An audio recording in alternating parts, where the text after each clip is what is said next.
Okay, so Assalamu alaikum everyone. This is me, Metaba Manwara, and I'm a Online Academy. So welcome to my show, Inspiring Minds, where I will try to inspire you. And as you know, that on daily basis we will do interviews, and when we will do interviews, so we have a very special guest in our studio. And today I have a very special guest in my studio, and she is Kolani. And today we are going to take an interview from Kolani on the new topic. And the topic of our interview is that one kind of kindness change your day. So let's start this interview with meet and greet session with Kolani. So hello, Annie, how are you today?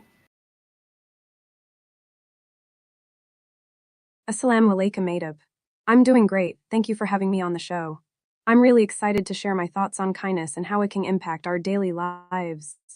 Please go ahead and ask me anything, I'm all ears. Okay, so yeah, first of all, explain me that what is the definition of kindness? Madab, that's a beautiful question. You know, kindness is one of those qualities that can be felt deeply, but it's not always easy to put into words. To me, kindness is about showing genuine care and compassion towards others, even in the smallest of ways. It's about being present, empathetic, and understanding. Whether it's a warm smile, a listening ear, or a helping hand, kindness is all about showing up for others and making a positive impact in their lives. You know, when I was studying art in Florence, I had this amazing professor who always used to say, Gentilezza e la chief kindness is the key. And I really believe that's true. Kindness has the power to unlock so much good in the world, don't you think, Madab? Okay, so now explain me that how would you describe a random act of kindness? A random act of kindness is like a little surprise in someone's day. It's a gesture that's not expected or planned, but it's done solely to brighten someone's life. You know, like when you're having a bad day and someone holds the door open for you, or when a stranger pays for your coffee in the morning. Those little moments can completely shift your perspective and make you feel seen and loved. For me, a random act of kindness is like a ripple in a pond. It starts small, but it can create a wave of good vibes that spreads far and wide. And the best part is, it's not about grand gestures or expensive gifts. Even something as simple as a kind word, a listening ear, or a helping hand can be a powerful act of kindness. I remember one time I was on a crowded bus in Florence and an elderly woman was struggling to get to her seat. Without thinking, I jumped up and offered her my seat. She smiled and thanked me, and we ended up chatting for the rest of the ride. It was such a small act, but it made both of our days a little brighter.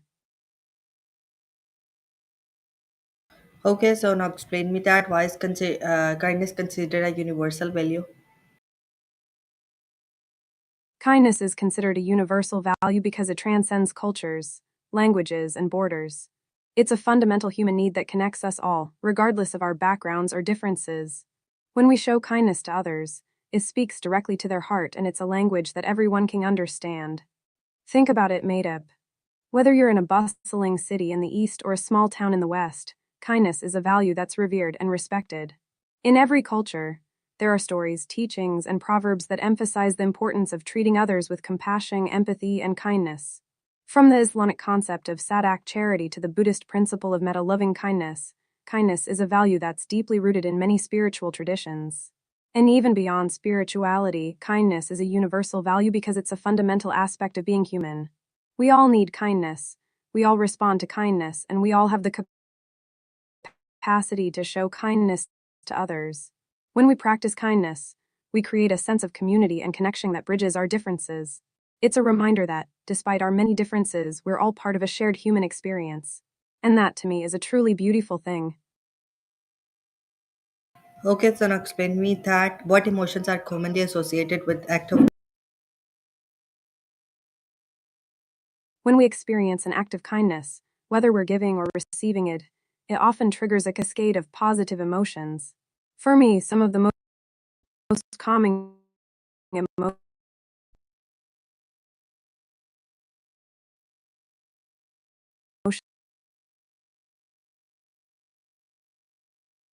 associated with kindness are gratitude, feelings of joy, happiness, and even relief. We might feel seen, heard, and understood, which can be incredibly uplifting. And when we are on the giving end of kindness, it can bring us a sense of satisfaction, fulfillment, and even pride. But kindness can also touch our hearts in deeper ways, Madeb. It can evoke feelings of empathy, understanding, and connection. When we experience kindness, it can help us feel more connected to others, more grounded in our humanity, and more at peace with ourselves. And I think that's one of the most beautiful things about kindness, Madeb. It has the power to shift our emotional landscapes, often in profound and lasting ways. When we practice kindness, we're not just changing someone else's day, we're also changing our own hearts and minds. Okay, so now explain me that can be kindness be taught or is it an innate quality? I think kindness is a combination of both, Madib. While some people may naturally be more inclined towards kindness, it's also a quality that can be developed and nurtured over time. Research has shown that kindness is linked to certain personality traits, such as empathy and agreeableness, which can be more or less innate. Some people may be more naturally attuned to the feelings of others and therefore more inclined to show kindness. However, kindness is also a skill that can be learned and practiced. We can develop our capacity for kindness by cultivating empathy, compassion, and understanding. We can learn to see things from other people's perspectives, to listen actively, and to respond with kindness and understanding. I think that's one of the most empowering things about kindness, Madib. We don't have to be born with a natural inclination towards kindness to develop it. We can choose to cultivate kindness in our daily lives, and as we do, it becomes a more natural and spontaneous part of who we are.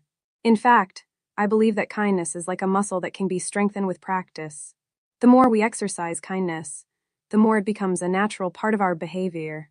And just like any other skill, the more we practice kindness, the more effortless it becomes. Okay, so now explain me that can you recall a time someone's kindness brightened your day? Oh, Madab, I can recall a moment when someone's kindness completely turned my day around. It was a few years ago, when I was living in Florence and studying art. I was having a particularly tough day, struggling with my coursework and feeling overwhelmed. I was walking back to my apartment, feeling quite down, when I stumbled upon a small cafe that I had never noticed before. I decided to step inside, and as I was waiting in line to order, I noticed an elderly woman sitting at a table by the window, sipping a cup of coffee. When it was my turn to order, I realized that I had left my wallet at home. I was about to leave, feeling embarrassed and frustrated, when the elderly woman got up from her table and came over to me. She smiled warmly and said, "Per favor passo aiutarti." Please, may I help you? She proceeded to buy me a cup of coffee and a pastry, and we sat down together at her table. We chatted for a while, and she shared stories about her life, her family, and her passions. Her kindness and warmth completely brightened my day, and I left the cafe feeling seen, heard, and totally uplifted. As I was leaving, she handed me a small piece of paper with her phone number and said, "Si hai bisogno di qualcosa, chiamami if you need anything, call me." I never forgot that act of kindness, Madib, and it's a memory that I treasure to this day. Okay, so now explain me that have you ever performed an act of kindness that surprised you with its impact? Ah, Madib, I have a beautiful story to share with you. There was a time when I was volunteering at a local soup kitchen in Florence. I had signed up to serve meals to the homeless and marginalized community. As I was serving the meals, I noticed an elderly man sitting in the corner, eating his meal in silence. He looked particularly down, and I could sense that he was struggling. I took a chance and approached him, introducing myself and striking up a conversation. We chatted for a while, and I learned that he had recently lost his wife and was struggling to cope with the loss. He shared stories about their life together, and I listened attentively. As we talked, I remembered that I had a small sketchbook and some pencils in my bag. I pulled them out and asked him if he wanted to draw something together. At first, he hesitated, but then he began to draw. The smiles began to return to his face as he drew, and I could see the spark of creativity and joy ignite within him. We spent the next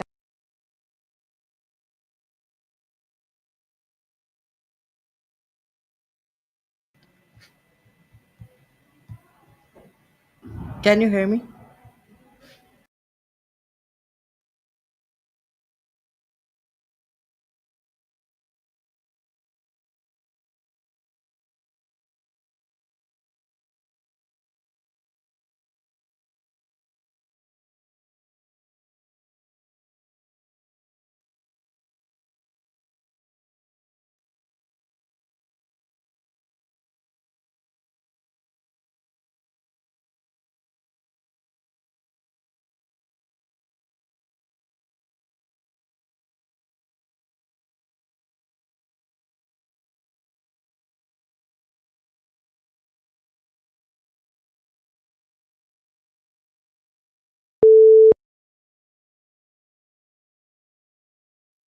Hello, can you hear me?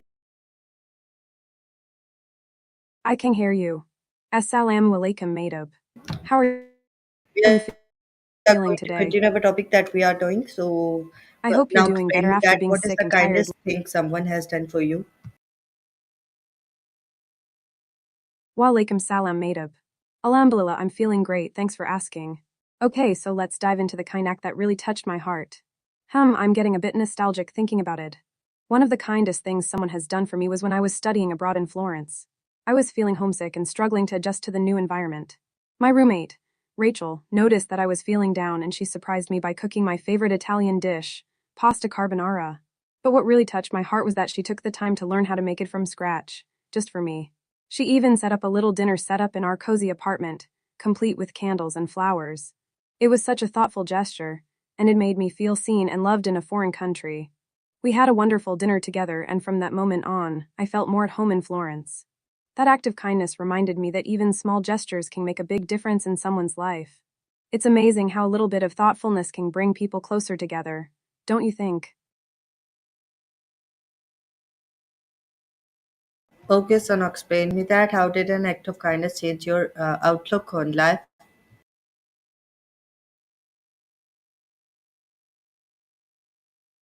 You know, Madib, that act of kindness from Rachel not only made my day but also had a profound impact on my outlook on life. Before that, I was feeling really overwhelmed and struggling to adjust to the new culture and language. I was starting to doubt my decision to study abroad and feeling homesick all the time. But Rachel's kindness changed everything. It made me realize that even in a foreign country, I was not alone. There were people who cared about me and were willing to go out of their way to make me feel welcome and loved. That experience taught me the value of kindness and compassion. It showed me that even small acts of kindness can have a ripple effect and bring people together. After that, I started to see the world in a different light. I began to appreciate the little things in life and the kindness of strangers. I started to volunteer at a local art studio, where I met some amazing people who became like a second family to me. That experience also taught me to pay it forward and be kind to others, especially when they needed most. I realized that kindness is a two-way street, and when we show kindness to others, it comes back to us in unexpected ways. Now, whenever I'm faced with a challenging situation, I try to remember Rachel's kindness and pay it forward. I believe that kindness has the power to change the world, one act at a time. What about you, Madab? How has an act of kindness changed your outlook on life? Okay, so now explain me that have you ever regretted when, not being kind in a particular moment? Why? Madab, I'm glad you asked that question. Yeah, I'd be lying if I said I've always been kind to everyone in every moment. I'm human after all. There was one particular moment when I was in a hurry to get to class, and I didn't have time to wait in line at the coffee shop. This lady was in front of me, and she was having a hard time deciding on what to order. She was taking forever, and I was getting impatient. I remember feeling frustrated and irritated, and I let out a sigh, which, in hindsight, was a bit rude. The lady noticed and started to apologize, thinking it was her fault that I was in a hurry. Looking back, I realized that my behavior wasn't kind or compassionate. I was so caught up in my own urgency that I didn't take the time to consider her perspective. Maybe she was having a bad morning, or maybe she just needed a break. Whatever it was, I wasn't patient or understanding. Why did I behave like that? Honestly, Madab, it was because I was stressed and focused on my own problems. I wasn't taking the time to consider the people around me. But you know, that moment stuck with me. After that, I made a conscious effort to practice empathy and kindness even when I'm in a rush or feeling stressed. I learned that taking a deep breath and being patient can make a huge difference in how I treat others. So, yeah, I've definitely been in situations where I haven't been as kind as I could have been. But Madab, I believe that's where we can learn and grow, right? Okay, so now explain me that why no what does research say about the psychological effects of kindness? Madab, this is a fascinating topic. Research has shown that kindness has a profound impact on our psychological well-being. One of the most interesting findings is that kindness can actually increase our feelings of happiness and satisfaction. When we engage in acts of kindness, our brains release endorphins, which are chemicals that make us feel good. In fact, studies have shown that people who volunteer or donate to charity experience a sense of euphoria, often referred to as a helper's high. Research has also shown that kindness can reduce stress and anxiety. When we're kind to others, it can actually calm our minds and bodies. In one study, participants who practiced acts of kindness had lower levels of cortisol, which is a hormone associated with stress. But that's not all, Madhub. Kindness has also been linked to increased empathy and compassion.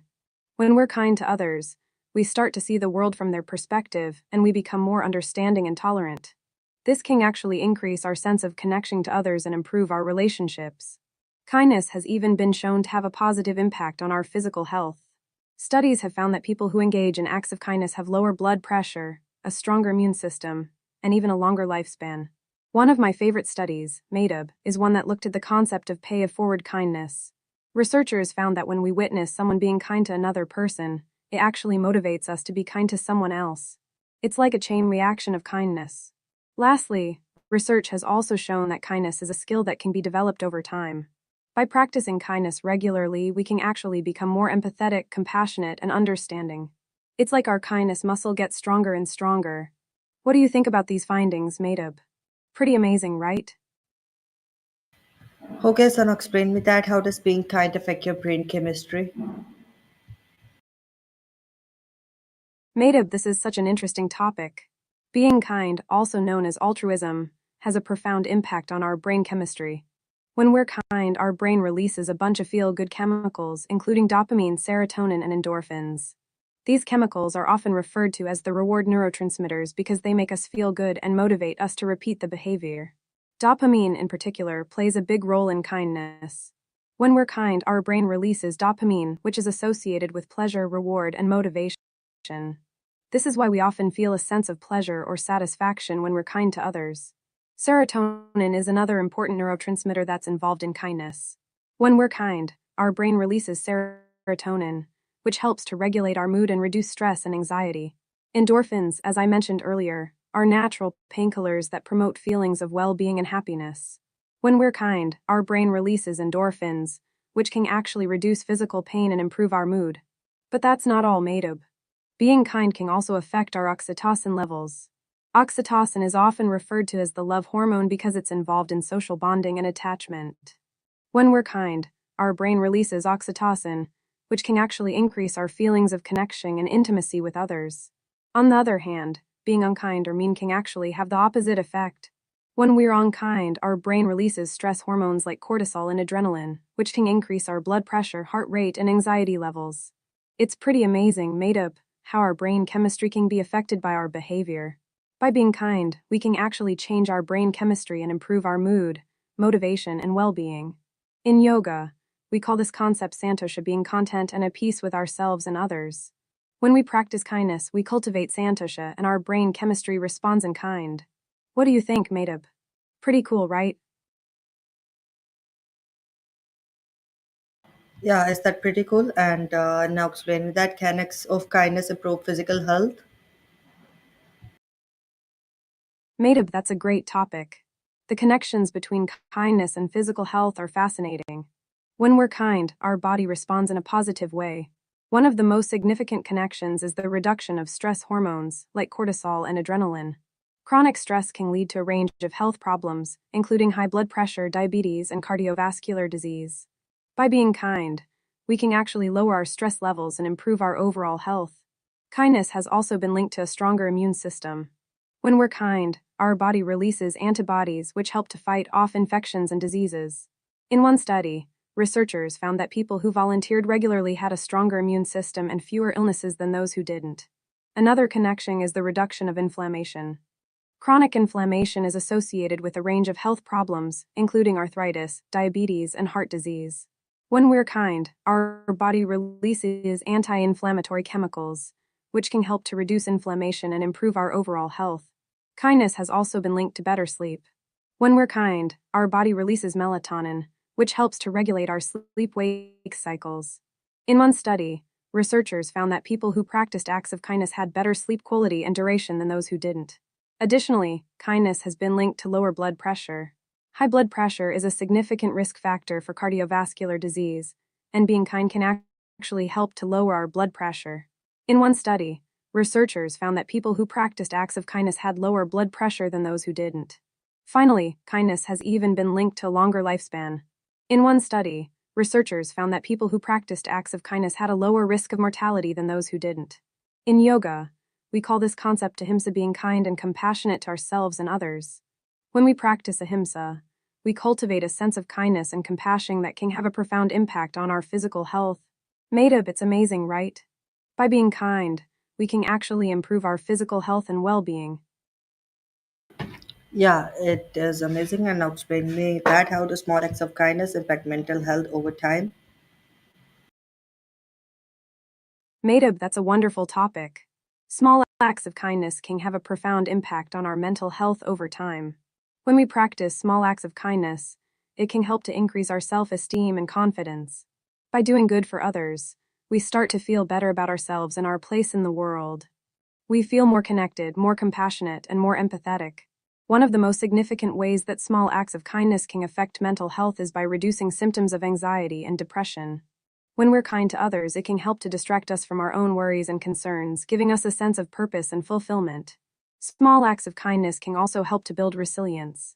When we face challenges and setbacks, we're better equipped to cope with them if we've been practicing kindness. We've developed a sense of emotional strength and flexibility that helps us to bounce back. Additionally, small acts of kindness can help to improve our relationships with others. When we're kind to others, they are more likely to be kind to us, creating a positive feedback loop of compassion and empathy. Over time, these small acts of kindness can add up to make a significant difference in our mental health. We start to feel more grounded, more centered, and more at peace. We're better able to handle stress and adversity, and we're more likely to experience joy and happiness. One of the most beautiful things about small acts of kindness, Madhub, is that they can be practiced anywhere at any time. We can hold the door for someone, send a text to a friend, or simply listen to someone who needs to talk. These small acts may seem insignificant, but they can have a profound impact on our mental health and well-being. In yoga, we call this concept Svadhyaya, the practice of self-reflection and self-care. When we practice Svadhyaya, we cultivate a sense of kindness and compassion towards ourselves and others, which can have a profound impact on our mental health over time. What do you think, Madhub? Have you ever noticed how small acts of kindness can make a big difference in your day? Madhub, yoga is such a wonderful topic. As you know, I'm a big fan of yoga, and I've been practicing it for many years. Yoga is so much more than just a physical practice, isn't it? It's a way of connecting with our bodies, minds, and spirits. It's a way of cultivating compassion, kindness, and inner peace. When we practice yoga, we're not just stretching our bodies, we're also stretching our minds and hearts. We're learning to breathe, to relax, and to let go of stress and anxiety. One of the things I love about yoga is the way it makes me feel. After a practice, I always feel more centered, more grounded, and more connected to myself and the world around me. Yoga is also a great way to cultivate self-awareness and self-acceptance. When we practice yoga, we're encouraged to listen to our bodies and honor their limitations. We're encouraged to be kind and compassionate towards ourselves, rather than pushing ourselves too hard or judging ourselves too harshly. And of course, Madhub, yoga is also a great way to cultivate mindfulness. When we practice yoga, we're encouraged to be present in the moment, to let go of distractions and focus on our breath and our movements. In my experience, Madhub, yoga has been a game changer for my mental and emotional health. It's helped me to manage stress and anxiety, to cultivate self-awareness and self-acceptance, and to connect with my body and my spirit in a way that feels truly nourishing. What about you, Madhub? Have you ever practiced yoga? What do you think about it? Yeah, I practice by a lot of time and now explain me that is there evidence that kindness reduce stress levels? That's amazing, Madhub. Just a few seconds of mindfulness can make a huge difference in our stress levels and overall well-being. I totally get it, though sometimes life gets so busy and it feels like we don't have a single spare moment to breathe, let alone practice yoga or meditation. But the truth is, even just a few deep breaths or a quick mindfulness exercise can be incredibly powerful. In yoga, we call this concept micro-practice. It's the idea that even small moments of mindfulness can have a big impact on our lives. By taking just a few seconds to breathe, stretch, or practice a simple mindfulness exercise, we can calm our nervous system, clear our minds, and even boost our mood. I think it's wonderful that you're incorporating these mini mindfulness moments into your daily routine. Madhub. Every little bit counts, and I'm sure you're feeling the benefits already. By the way, what kind of mindfulness exercises do you like to practice in those quick moments? Do you have any favorite deep breathing techniques or simple stretches that help you relax? I'm always looking for new ideas to share with friends. Okay, everyone, this is our interview, and maybe enjoy. If you enjoy, so hit the like button and don't forget to subscribe my channel. And inshallah, we will meet in next episode of Inspiring Minds with other guests. And take care of yourself.